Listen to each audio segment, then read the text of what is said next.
নমস্কার, আমি সৌভিক। নতুন ভিডিওতে সবাইকে স্বাগত জানাই। আজকের এই ভিডিওতে আলোচনা হবে, কথা হবে গন উইথ দ্য উইন্ড এই সিনেমাটাকে নিয়ে। ছবিটা আজকে 85 বছর মানে 85 ইয়ার্স কমপ্লিট করলো। তো আজকে আমরা সিনেমাটা নিয়ে কথা বলবো, আলোচনা করে সিনেমাটাকে আমরা সেলিব্রেট করব। তো চলো আজকে ভিডিও শুরু করা যাক। তো গন উইথ দ্য উইন্ড এই ছবিটা হচ্ছে মার্গারেট মিচেলের লেখা সেম নামের নভেল থেকে মানে অ্যাডাপ্ট করা হয়েছিল, অর্থাৎ এটা অ্যাডাপ্টেড স্ক্রিনপ্লে।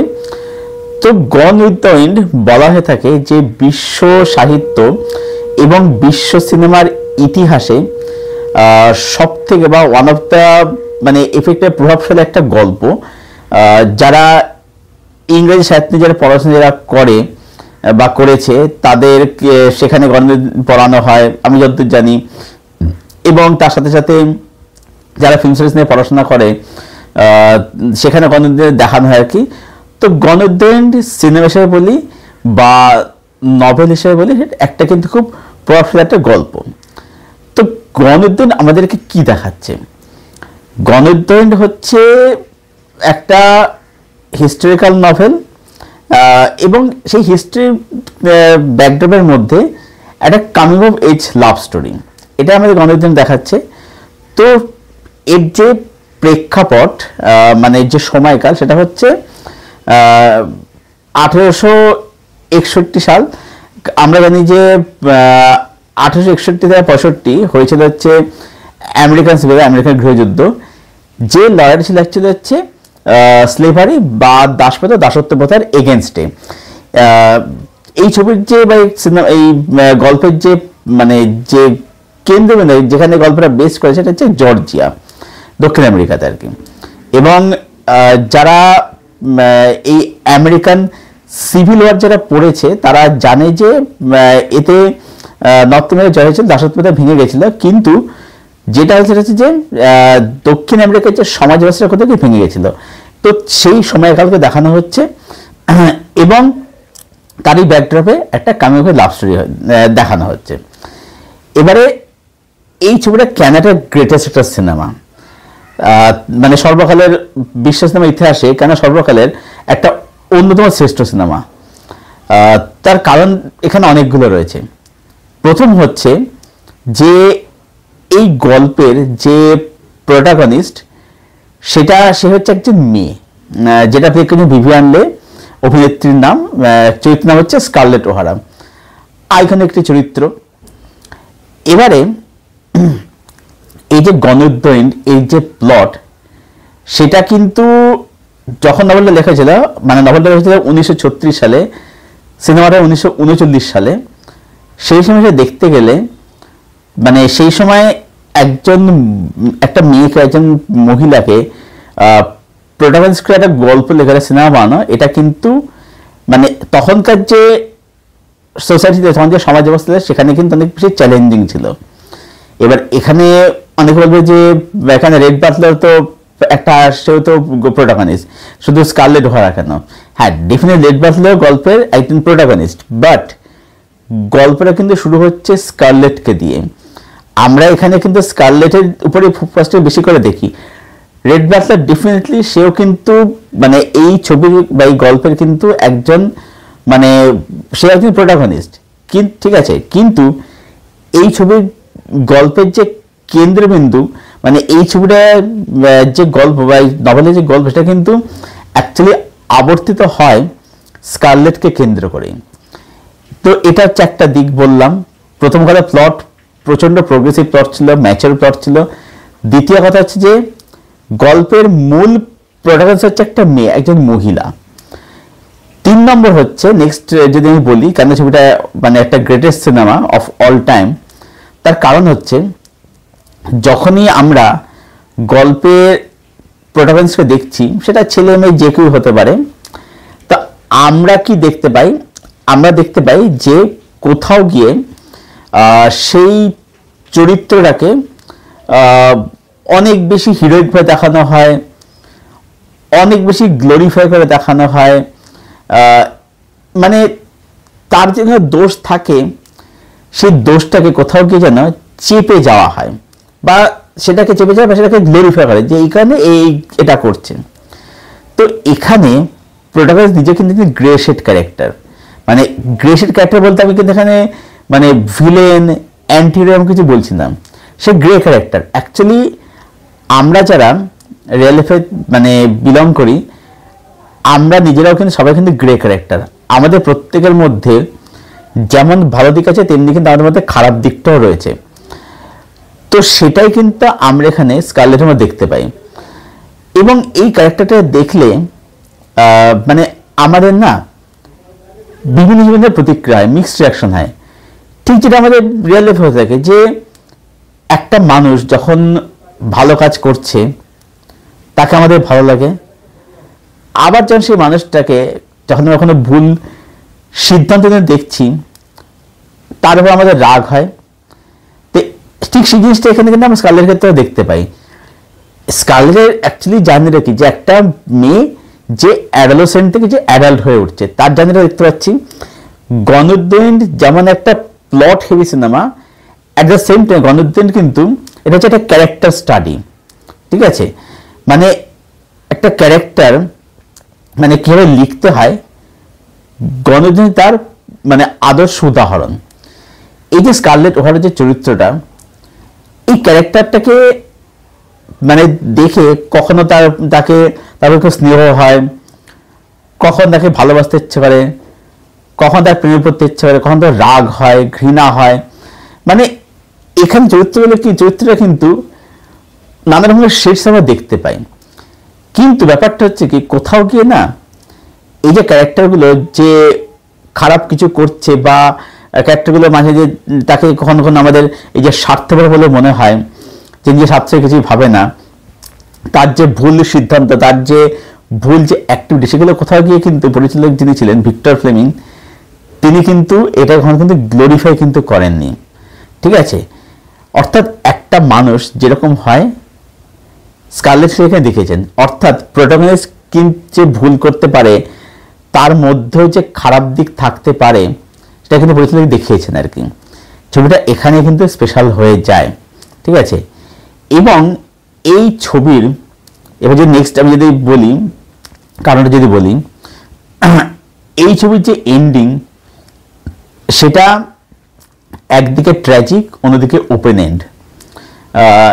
এবার প্রশ্ন হচ্ছে যে লাস্টে এটা হয়, আমি সেই বিষয়ে আমি বলবো না, স্পয়লার আমি দিতে চাই না। তো যেটা হয় সেটা কি সঠিক না বেঠিক যদি বলা হয়, তা আমি বলবো যে হ্যাঁ, একদিকে সঠিক সিদ্ধান্তই ছিল আর কি, সেটা সঠিক সিদ্ধান্তই ছিল। যদি আমি এখানে রেড বাসের চরিত্রের কথা যদি বলি, সেই ক্যারেক্টারটার মধ্যে কোথাও কোথাও আমাদের মানে যে এই ক্যারেক্টারের মধ্যে একটু ইগো আছে, সেটা আছে, প্রিন্সা আছে। কারণ ব্যাপার হচ্ছে এখানে কিন্তু সবাই কিন্তু গ্রে ক্যারেক্টার, কিন্তু হ্যাঁ সবার মধ্যে কিন্তু গ্রে শেড রয়েছে, কিন্তু এমন না যে এখানে প্রত্যেক খুব ভালো, সেরকম কিছু না। মানে ওই সুরজ বাজ্যেদা সিনেমার মতো নয় কিন্তু, হ্যাঁ যে সবাই ভালো, সবাই রাত খেলা, সেরকম নয়। এখানে সবাই কিন্তু গ্রে ক্যারেক্টার। তো রেড বাটলার কিন্তু পারফেক্ট ক্যারেক্টার নয়, ঠিক আছে, কিন্তু তার যে সিদ্ধান্ত সেটা কিন্তু মানে কুর্নিশ করার মতো, সে তার যে সে কিন্তু স্ট্রিক্ট থাকে, সে কিন্তু মানে নিজেকে যে সে কিন্তু মেরুদণ্ড কিন্তু মানে থেকে সরে যায় না, সে নিবেদনের সঙ্গে সোজা রেখে দেয় কিন্তু। তো এখানে কিন্তু ক্যারেক্টারগুলোর মানে ভালো দিকে দেখতে, খারাপ দিক দেখতে, কিন্তু কোথাও গিয়ে ক্যারেক্টারগুলোর ভালো দিককে যেমন অতিরিক্ত বাড়িতে সেলিব্রেট করা হয়নি, আবার অ্যাট দ্য সেম টাইম কোথাও গিয়ে ক্যারেক্টারগুলো কিন্তু খারাপ দিককে গ্লোরিফাই করা হয়নি, ঠিক আছে। নর্মাল ক্যারেক্টার তাকে তাদের নর্মাল মানুষের সাথে দেখানো হয়েছে ছবির মধ্যে। মানে ছবিটা যেমন হচ্ছে একজনের একটা historical cinema, American civil war দেখানো হচ্ছে। এবার এই যে যখন যুদ্ধ চলছে, এই যুদ্ধের ফলে এই যে বিভিন্ন যে ক্যারেক্টার, এখানে প্রচুর ক্যারেক্টার আছে, প্রচুর এখানে শুধু স্কারলেট আর রেড বাটলার, তার সাথে অ্যাশলে, মেলানি, বিভিন্ন চরিত্র রয়েছে, ম্যামি রয়েছে, অনেক ক্যারেক্টার রয়েছে এখানে। এই চরিত্রগুলোর মধ্যে কি চলছে বা এদের উপর কি প্রভাব পড়ছে, এই ফ্যামিলির উপর কি প্রভাব পড়ছে, একটা যে সামাজিক একটা যে পলিটিক্যাল এফেক্ট, সেটা কিন্তু ছবির মধ্যে দেখানো হচ্ছে। এবং অ্যাট দ্য সেম টাইম এই ছবির মধ্যে কিন্তু সম্পর্কের যে বুনট বা সমীকরণ, বা এই ছবির মধ্যে যে ভালোবাসার দিকগুলো, লাভ স্টোরির যে দিকটা, সেটা কিন্তু তাদের ফুটে আসে। অর্থ পরিচালক এখানে কিন্তু সবকিছু কিন্তু তারা দারুণভাবে কিন্তু ব্যালেন্স করে জিনিসটাকে দেখিয়েছেন আর কি, যে এই যে সামাজিক বা এই যে যুদ্ধের পরিস্থিতি, এটা এদের ভালোবাসার উপরে কি প্রভাব ফেলছে, এটাও কিন্তু ছবির মধ্যে এখানে দেখানো হচ্ছে আর কি। যেখানে ছবিটা শুধুমাত্র একটা যে লাভ স্টোরি থাকে না, এটা ছবির মধ্যে কিন্তু সবকিছু আছে। সেখানে কিন্তু আমরা মানে কি বলবো, যে ভালোবাসা, বিশ্বাসঘাতকতা, স্বার্থপরতা, ইগো, সেগুলো কিন্তু আমরা কিন্তু দেখতে পাচ্ছি কিন্তু, ঠিক আছে, ইগোর কোথাও গেলে ইগোর লড়াই দেখতে, সেগুলো সবকিছু দেখতে পাচ্ছি।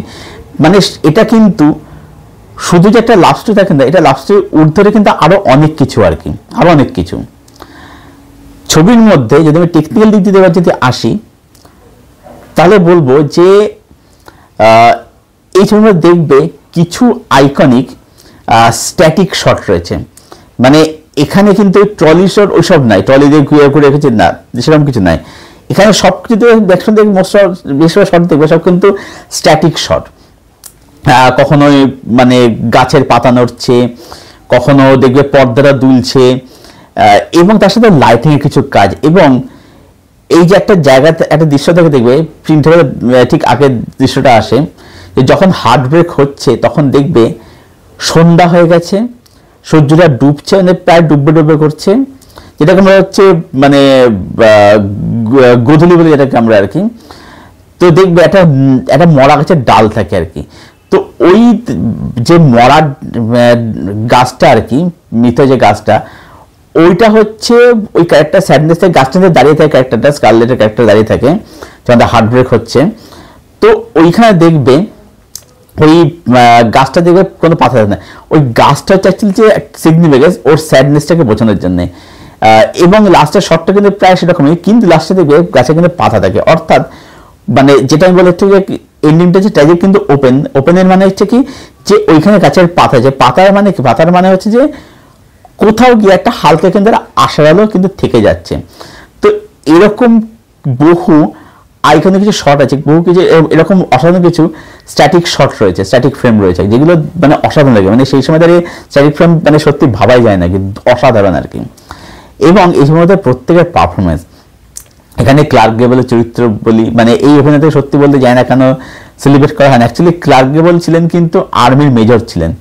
তো যেহেতু উনি মানে অন্যদের তুলনায় একটু কম সিনেমায় করেছেন, যেহেতু উনি আর্মিতে মেজর ছিলেন আর কি, সেইখানে অনেক সেলিব্রেট করা হয় না। But he is a terrific actor, দারুণ অ্যাক্টর। এবং এই ছবিতে তার যে অভিনয় অসাধারণ, অসাধারণ অভিনয়, মানে one of the iconic performance ever বলা হয়ে থাকে আর কি। ভিভিয়ান লে, এই অভিনেত্রীর জন্ম কিন্তু দার্জিলিংয়ে, হ্যাঁ, জানা তার জন্য বললাম আর কি। ইনিও কিন্তু ওয়ান অফ দ্য গ্রেটেস্ট অভিনেত্রী ছিলেন আর কি। ইনিও বেশি বছর বাঁচেননি, মাত্র 54 বছরে অভিনেত্রী মারা গেছিলেন আর কি, এনার জন্য দার্জিলিংয়ে ছিল। তো তিনিও কিন্তু অসামান্য অভিনয় করেছিলেন। মানে এই যে ক্যারেক্টার যে জার্নিটা আমরা দেখতে পাচ্ছি, যে অ্যাডোলেসেন্ট থেকে অ্যাডাল্ট হয়ে উঠছে, একটা ম্যাচুরিটি গ্রো করছে, এবার এই যে জার্নিটাতে এগোচ্ছে দেখবে এই ক্যারেক্টারটার কিন্তু মানে বিভিন্ন অভিনয়ের ক্ষেত্রে তত কিন্তু মানে চেঞ্জ হতে থাকে আর কি। মানে তার তো আমরা এখন অনেকগুলো শেড দেখতে, এটা কিন্তু খুব চ্যালেঞ্জিং ক্যারেক্টার ছিল, দুজনেরই চ্যালেঞ্জিং ক্যারেক্টার ছিল, যে বিভিন্ন শেড আমাদের দেখতে, বিভিন্ন স্কারলেট চরিত্র কিন্তু আরো বেশি চ্যালেঞ্জিং ছিল। তো এই যে বিভিন্ন শেড, বিভিন্ন ফুটিয়ে তোলা অভিনয়ের মধ্যে দিয়ে আউটস্ট্যান্ডিং তার অভিনয়। এবং এই ছবিটা 8খান অস্কার পেয়েছিল 13টা নমিনেশনের মধ্যে। তো এই যে 8টা অস্কার পাচ্ছে, এর মধ্যে কিন্তু একজন অভিনেত্রী ছিলেন, যেটা ম্যামি চিত্র করেছিল, হ্যাটি ম্যাকডেনেল এই অভিনেত্রীর নাম। তিনি প্রথম কালো মহিলা হিসাবে, মানে ফার্স্ট আফ্রো আমেরিকান মহিলা হিসাবে তিনি কিন্তু সাপোর্টিং অ্যাক্ট্রেসে অস্কার পেয়েছিলেন। কেন এটা ঐতিহাসিক ঘটনা, তার কারণ হচ্ছে যে এই সিনেমাটা যখন তৈরি হয়েছিল 1939 সালে, আজ থেকে 85 বছর আগে, সেই সময় কিন্তু আমেরিকাতে, মার্কিন যুক্তরাষ্ট্রে বর্ণ বৈষম্য একটা কিন্তু মারাত্মক প্রবলেম ছিল। তো সেই জায়গা থেকে দাঁড়িয়ে মানে একজন কালো মহিলা, কালো একজন অভিনেত্রী, সে অস্কার পাচ্ছে প্রথমবার, এটা কিন্তু একটা খুব হিস্টোরিক্যাল কিন্তু মুভমেন্ট ছিল, ঘটনা ছিল আর কি। তো গণতন্ত্র মানে বুঝতেই পারছি যে কতটা প্রভাবশালী একটা সিনেমা ছিল বিশ্ব সিনেমার ইতিহাসে। এবং ছবির এই ছবির যে বিভিন্ন শট, বিভিন্ন ফ্রেম, ছবির যে প্লট পয়েন্ট, সেগুলো থেকে ইন্সপায়ার হয়ে বা একদম ডাইরেক্ট ঝেপে কত সিনেমা যে তৈরি হয়েছে মানে ভাবতে পারবে না। মানে অগন্তি এখান থেকে ছাপা হয়েছে, ছাড়া হয়েছে আর কি। কোনদিন এমন একটা প্রভাবশালী সিনেমা আর কি। 8টা অস্কার পেয়েছিল, তার মধ্যে ফিল্ম ছিল, director, actor, supporting actress, art direction, total 8টা অস্কার পেয়েছে। এবং ন্যাশনাল বোর্ড অফ রিভিউ সেখানে কিন্তু ছবিটা জন্য ভিভিয়ান লে বেস্ট অ্যাক্ট্রেস আছে। ন্যাশনাল বোর্ড অফ রিভিউ কিন্তু একটা কিন্তু প্রেস্টের সম্মান, অ্যাওয়ার্ড কিন্তু, ঠিক হলিউডের ইয়েতে আর কি, ইতিহাসে আর কি খুব একটা বড় সম্মান আর কি। এবং ছবিটার যে রান টাইম 3 ঘন্টা 53, অলমোস্ট 4 আওয়ার্স রান টাইম, যখন ছবিটা দেখতে বসে ছবিটা কোথাও কিন্তু রান টাইম কিন্তু ফিল করাবেই না একদম, কারণ ছবিটার মধ্যে সব কিছুই রয়েছে। মানে এখানে প্রেম, বন্ধুত্ব, বিচ্ছেদ, বিশ্বাসঘাতকতা, স্বার্থপরতা, ইগোর লড়াই, কখনো কখনো কমেডি বা সার্কাজম রয়েছে।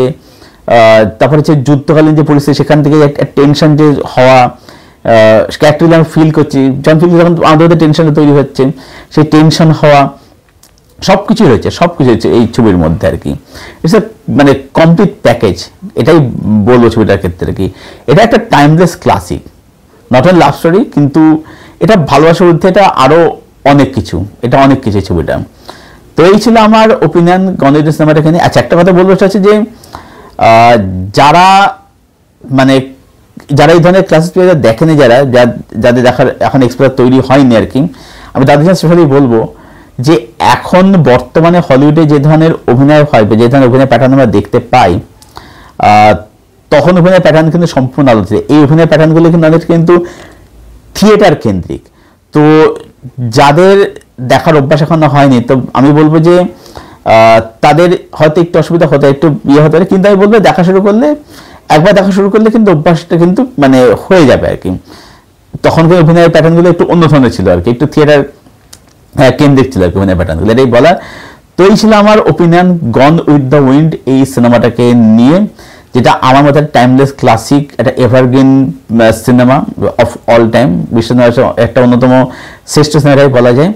তো যারা দেখোনি তারা দেখে ফেলো, যেখান থেকে পারো দেখে জানিয়ে কীরকম লাগলো, দেখা শুরু করো। মানে একটা দারুণ একটা লাইফ টাইম এক্সপিরিয়েন্স হয়ে থাকবে, এটা আমি গ্যারান্টি সহকারে বলতে পারি। আর ছবিটা যা দেখা আছে বা ছবিটা তোমাদের কারো কী স্মৃতি জড়িয়ে আছে, এটা কমেন্টে অবশ্যই শেয়ার করো। যদি ভিডিও ভালো লাইক করো, সেটা হচ্ছে সাবস্ক্রাইব করে দাও, পাশের যে বেল আইকনটা সেটা প্লিজ অন করে রিভিউ ভিডিও আসলে তার নোটিফিকেশন যে শীঘ্রই পেয়ে যাও। ভিডিওটাকে এখানে শেষ করছি, আবার দেখা হচ্ছে তোমাদের সাথে খুব শীঘ্রই নতুন কোনো একটা ভিডিওর সাথে। ততক্ষণ সবাইকে ভালো থেকে সুস্থ থেকে তোমার সঙ্গে জুড়ে থেকো।